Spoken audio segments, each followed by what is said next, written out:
বিয়ের ঠিক আগের দিন রাতে ছিল আমার মেহেন্দির অনুষ্ঠান। নভেম্বর মাসের মাঝামাঝি বিয়ের সিজন শুরু হয়ে যায়, আর আমার মনে পড়ে যায় নিজের বিয়ের কথা। বিয়ে বোধহয় মানুষের জীবনের সত্যি একটা এতটাই স্মরণীয় দিন যে সেই দিন আর তার ওরিয়েন্টেড সব কিছুই খুবই প্রিয় আমাদের কাছে। বিয়ের অনেক দিন পরে যেহেতু আমি ইউটিউবে আসি, তো এই চ্যানেলে সেরকম বিয়ের ভিডিও নেই, তাই আমি আমার মেহেন্দি রাতের কিছু ভিডিও যেগুলো আমার ফোনে তুলে দিয়েছিল আমার বান্ধবী শতাব্দী, সেগুলোই আজ তোমাদের সাথে শেয়ার করছি।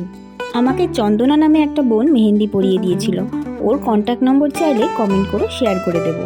আর মেকআপটা দুপুরে আইবুড়ো ভাতের সময় অনিমাদি যেটা করে দিয়েছিল সেটাই রাত অবধি ছিল, শুধু হেয়ারটা কার্ল করে দিয়েছিল বিকেলে এসে। তো আমি কোন গানের লিপসিং করছি বলতে পারবে কি? মেহেন্দির লুকটাও সবার খুব পছন্দ হয়েছিল। যাদের সামনে বিয়ে তাদেরকে বলছি চুটিয়ে আনন্দ করো, কারণ এই দিনটা আর কোনোদিনও ফিরে আসবে না। আর অনেক অনেক শুভকামনা তোমাদের জন্য। টাটা, রাধে রাধে।